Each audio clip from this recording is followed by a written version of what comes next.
some people always ask, like, what does it take to be successful? And things I'll always share is like, what's success to you? What does that mean? Because I think it can be, it's all relative to what you believe that is. An example would be if, from my background, my parents never went to college or university, so we went, and so that would be, deemed successful, if you want to say that. And so what that looked like was doing something more or following through more than what typically people will do. And so for us, one thing I find, in just success traits, when I get around people, they're willing to do what they said they're going to do, and they're willing to follow through. And I think I've said that before, it's a key ingredient. And they're willing to lead the charge and not, try to, they don't care what the masses or the majority think. It's based off of, when you're succeeding in something, you're doing what the majority won't do. The majority of people won't do the extra mile, go the extra length.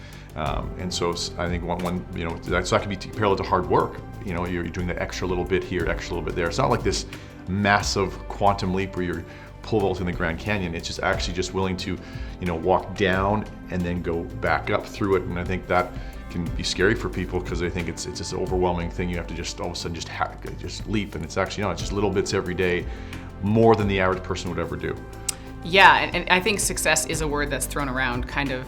It could, like you just said, it could be anything. And I know some people do have to ask themselves, what does that mean? And I know just from seeing different things in the world and looking at different influences, and it does come down to what your goals are. And I think your goals should be made based off of what your values are. Because if you're looking to, we live in a world with a lot of different influences, and we have social media, which all is amazing.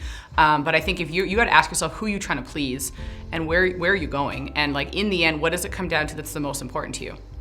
For Ryan and I, that's our faith with our God and our marriage and our children, honoring our parents, having a healthy life, and having, stewarding our finances well, and then having amazing relationships. So in the end, we have to be careful that we're not letting maybe superficial, earthly things distract us, where we pursue these things so we get a certain amount of likes or the right comments. We make sure we have the right filter.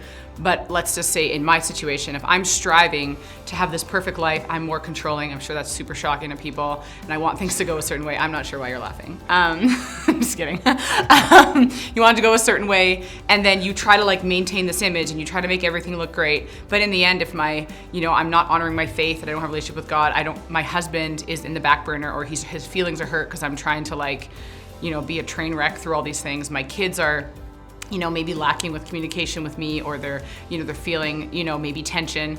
In the end, why did I pursue all these things if that's not what actually the goal is? And I think we have to be very careful. And that comes down to, I think hugely with success, is managing your influences. Who is influencing you?